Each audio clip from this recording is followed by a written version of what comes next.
Alright, I think we're recording. Hello, everybody. Um, Back at it once again with what I hope is some sort of maybe monthly tutorial thing. I hope it's monthly. I'm going to try and do this every month, and each time I'm going to put up suggestions about what we should talk about next. What do you want to like get some stuff on? Last time we did one on eyes, which was pretty cool. Got some lovely eyes here. Ooh, yeah. And so that was nice. I think that was pretty useful for some people. I actually saw some people on Twitter and they're like, trying it out, so that's really cool.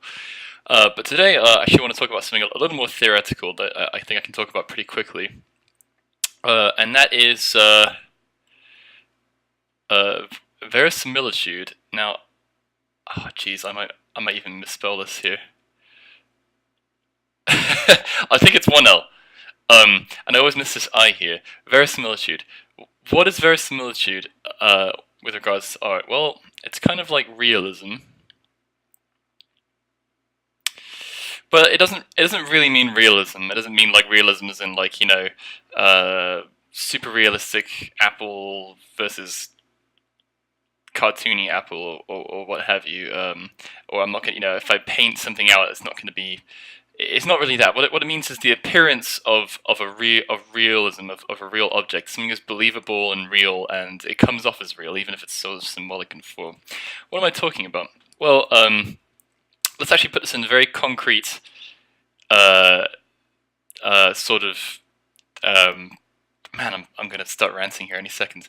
My brain is slowly deteriorating. I had my tea today. Oh yeah, so let's do a really concrete example. Let's talk about a very simple accessory you might have with a lot of characters. Belts, like a belt that you put in your body. A lot of people when they draw a belt will kind of draw a belt like this, right? Like if it's like as a person, and I'm drawing a person here, and there's their head and stuff, they'll draw a belt. Maybe color it in a bit. That reads as a belt, right? Um, and this is really sloppy, but maybe let's talk about a better belt. We'll draw a slightly better one. Here's a belt. Reads as a belt, right? Um, Pretty simple. And that's going to get you by most of the time, right? You don't really need to like draw a super precise belt. Let's zoom in a bit. 95% of the time, people are going to read this as a belt. But if you want to add a little bit extra to your art, there's something else you can do here, right? You can start to add layers of verisimilitude to your art, right? This is very symbolic as a belt. It's very simple. It's very flat, right? A belt is usually pretty three-dimensional. So when when you're drawing a belt, suddenly you can start drawing a belt in a little more perspective. Here's my belt. Here's my buckle, right? So now there's a bit more, there's some three dimensions going on there, right?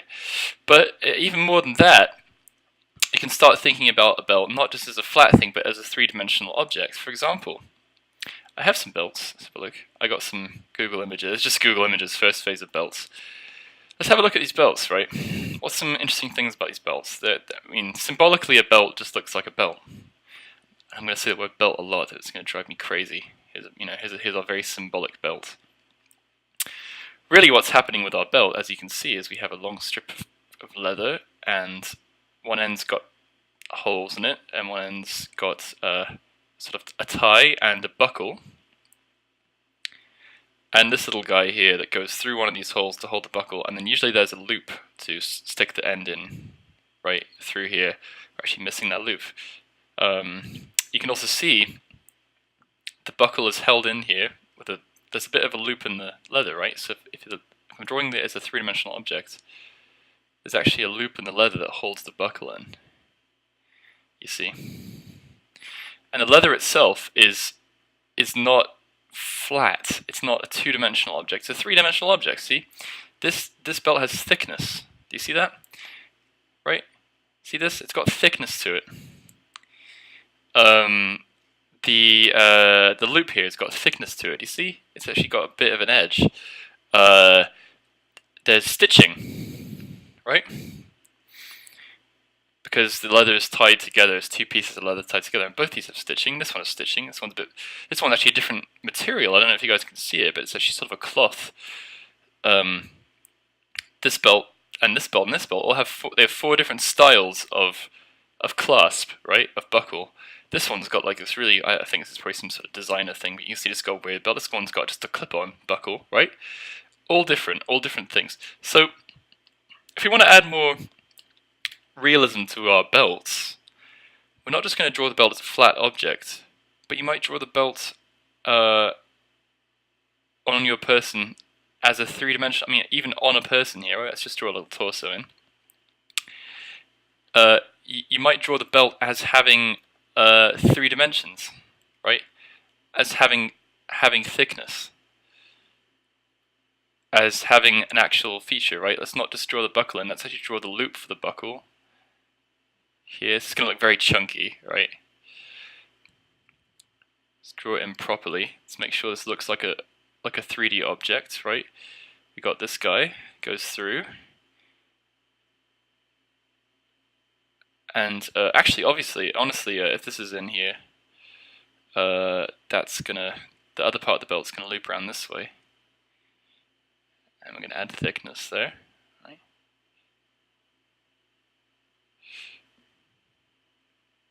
Very simplified torso here, so it doesn't look the best. And actually what I've forgotten is that, of course, the leather loops through here, and then there's gonna be a loop here. And you might say, Abaddon, you're just drawing a more complicated belt. You're drawing a more detailed belt. Well, that's true. I don't need to every time draw a really nice belt. See? And then this is going to loop out. Here you go. Oh, damn.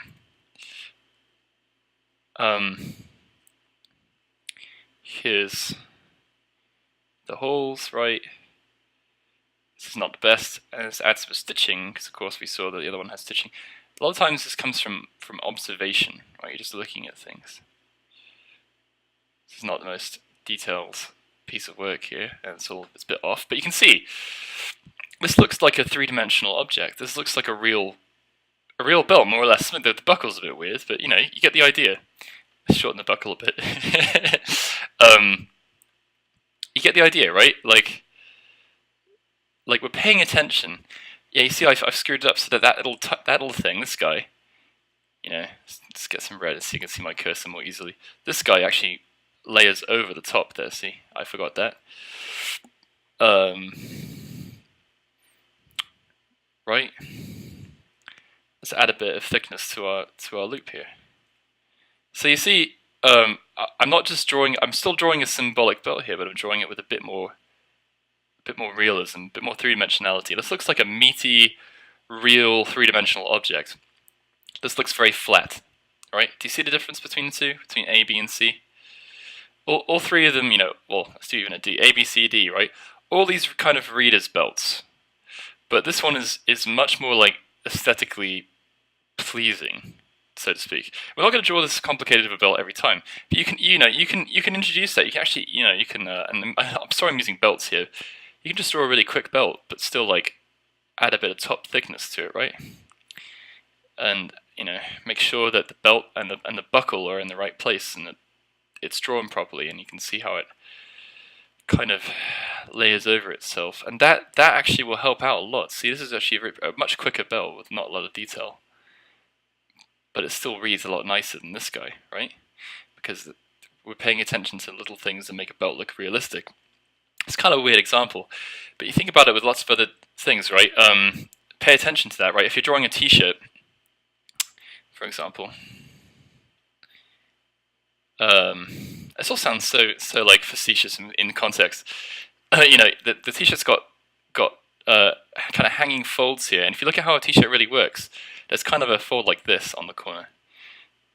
A lot of people will draw a t-shirt and it'll just be like a cylinder, like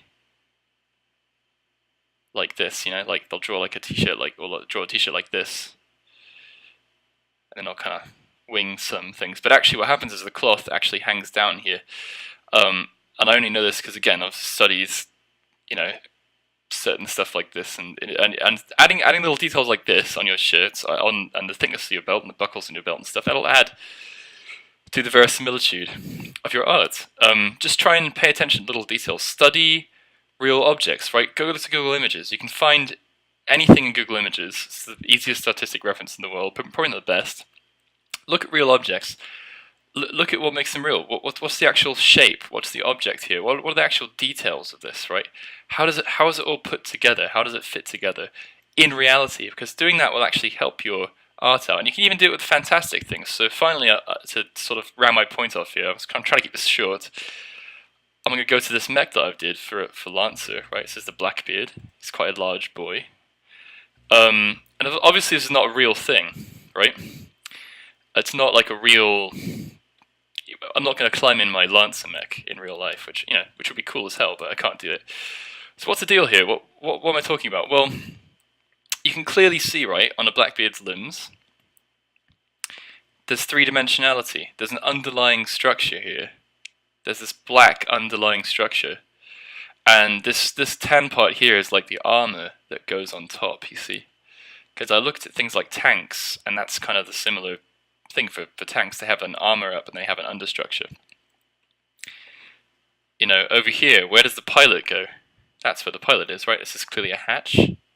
You know, how does the pilot get in? Well, there's some loops here. There's a little light here. There's a wire going to the light. You know, everything's got thickness to it. It's got geometric, three-dimensional shapes filling it together. He's got this this cabling here. You can see he's got all this extra cabling looped around his neck, right? It all fits together. So even though this is, this pipe here, right? I didn't just wing it. I've actually drawn it in 3 dimensions. I've added some details there. There's some bolts. There's some like corner sections here holding it in, right? All these little details, they sort of go together, and they make your art look a lot more convincing, a lot more realistic. Even if you're drawing like some sort of fantastical option here. Thinking about the way in which things fit together, all the little things like all the buckles on the belts. How do the buckles on the belts look, right? Making things look like they're real, like they fit in a space. It's very important because you're able to make something like this look pretty good, like pretty convincing, even though it's not real at all. Like this corner flap here has got hinges. You can clearly see that it flips up, right? You can see that there's some sort of cage here holding these exposed power cells in, right? So clearly you could probably pop those out, right? There's a turbine here. Looks like a regular-ass turbine. You can see the casing here on the shoulder. You could probably pop that sucker right off. You can see where it would get popped off. See the screws that are holding it in place, you see? And I don't really think too heavily about it. Don't worry too much about this, but like it helps because like it adds to the illusion of, again, of verisimilitude, of realism when it comes to your art. Try it out, think about it, use references, basically, is what I'm trying to say. But you don't have to reference things exactly, just know the visual language you can use, right? I didn't reference this belt. I just thought about, like, what are some things that make belts belt-like? What are things that make belts look realistic, like a real object that I can reach out and touch? What are things that make a t-shirt look realistic? You know, how does a t-shirt's cloth actually fall, right? Like, we can probably just go to Google here and we can go t-shirts and we can go to images. You can see, right? Nice.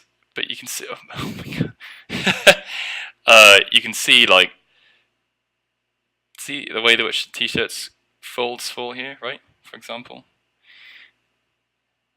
See what I'm telling you when someone's wearing it, right? See how it's kind of falling? You can kind of study that. Everything you can do, you can study.